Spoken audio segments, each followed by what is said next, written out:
Cycle wheels.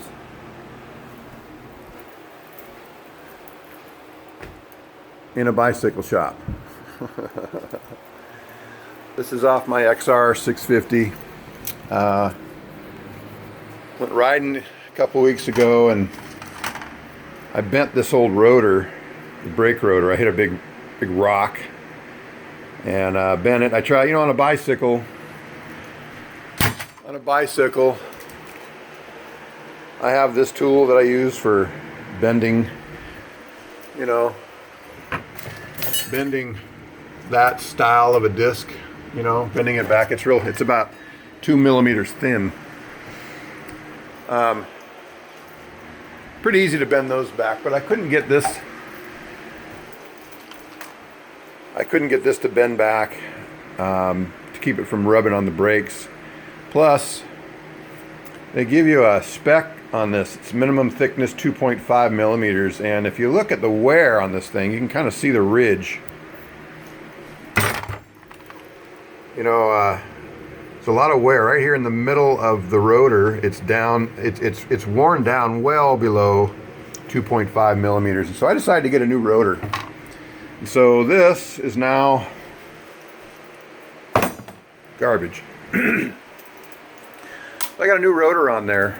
I did not get the OEM. The OEM was 2.5 millimeters thick. This one is 3 millimeters thick. Can you see that? Minimum thickness 3 millimeters. So it's heavier. It's probably also heavy dutier. It's Chinese. It's not Japanese. It was 35 bucks, not 95. eBay. So, that's what got me going. I went to replace the rotor. I had the wheel off.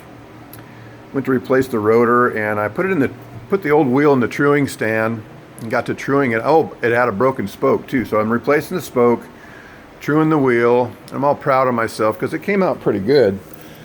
The problem is, here's the old rim. That's the problem.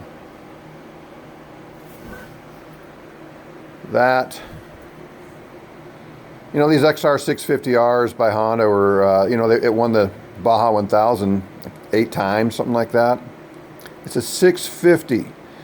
The bike hauls ass. They say it'll do well over 100 miles an hour if it's geared right. Mine won't because it's not geared that way, but it'll get up and fly. And I'm sorry, but I don't feel good about going fast with a rim like that. Look at that. Holy. Yeah. So anyway, I went and got a Warp 9 rim. That's what's on this now. Warp 9.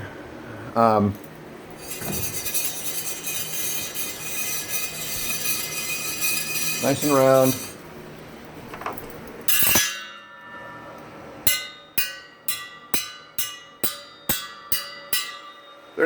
They're not perfect. They won't be perfect, but they're pretty damn close. The main reason I wanted to talk to you about these wheels today is, first of all, it's my first set of motorcycle wheels.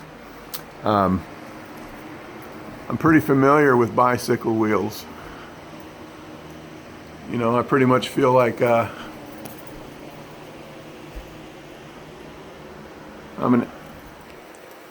not bragging, but I'm a goddamn master at bicycle wheels. I know how to build bicycle wheels. Been doing it for 35 years, and I guess when I started working on motorcycles again, my question was, well, how much of this master craftsman bicycle knowledge, how much of it crosses over into motorcycles? And so I found out today, and I can tell you that a hell of a lot of it does. A hell of a lot of my knowledge crosses over. I think it enhances building motorcycle wheels. I borrowed this stand. It's a motorcycle truing stand. Really nice of a guy to lend me that. I'll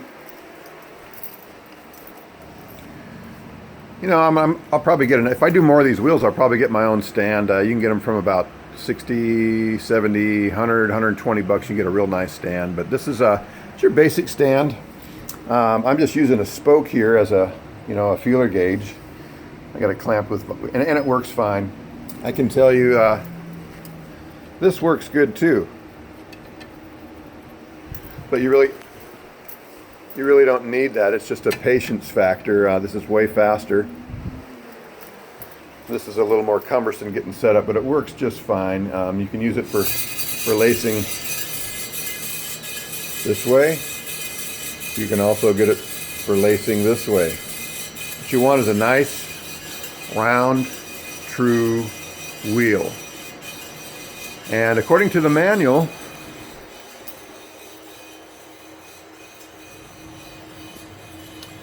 the radial and axle run out is 2 millimeters.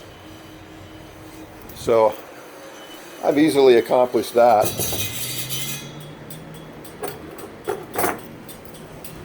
I mean, look at that.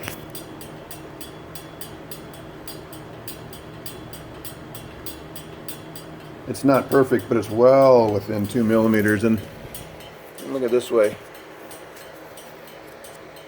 Can you? Yeah. Anyway, well within 2 millimeters. And let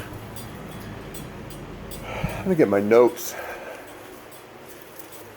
So the reason I chose these Warp 9 rims is, first of all, that was a bent rotor. That was 35 bucks. And I mean, I got so much freaking money wrapped up into this bike now. An OEM rim, from Babbitt's or Rocky Mountain ATV, an OEM rim is from 100 to 120 bucks, something like that. I mean, they're not cheap, and they're damn good quality rims. This OEM rim, by the way, it's Japanese, but it's 21 by 1.60, and there's the date stamp or whatever that is. There's the size. There's the brand. It's DID, Japanese. As far as I'm concerned, this original rim is damn good quality. There's no complaints about the rim, but it's 125 bucks, and it's silver. The Tusk brand. So anyway, the reason I picked the Warp 9 rim is mainly the price point. You can get a Tusk rim for about 85 bucks. These Warp 9s are about $95. And then you get into like the other brands, and I'm just going to mention the XL brand. Those are like the top dollar ones. Those are damn near $200 each. Here's the other thing. A brand new wheel is going to run you $350, $400, $500 depending on what you pick out. And it's going to come with new spokes. Now everybody I was talking to said, "Oh, get new spokes." And well, I built a lot of bicycle wheels, and if you start off with good quality spokes and you unlace it and they all come out good, if all the nipples turn freely, which they did, I did replace. There was one broken spoke. I replaced that, but all the other ones, what I did was I took this stainless polish, and you can see I did quite a bit of it. And cleaned and cleaned and cleaned. I just took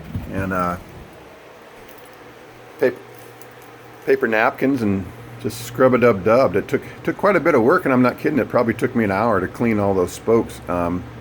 Look closely. Look closely. The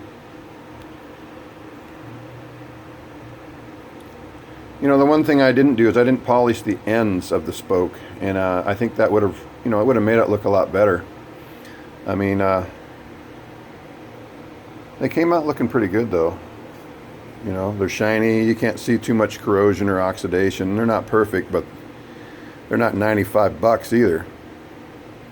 These spokes, these used spokes, didn't cost me anything. So again, this is an economy repair. If I'm going to get good wheels, I'll get them sometime, but for now, this is just an economy repair, and I tell you, I'm pretty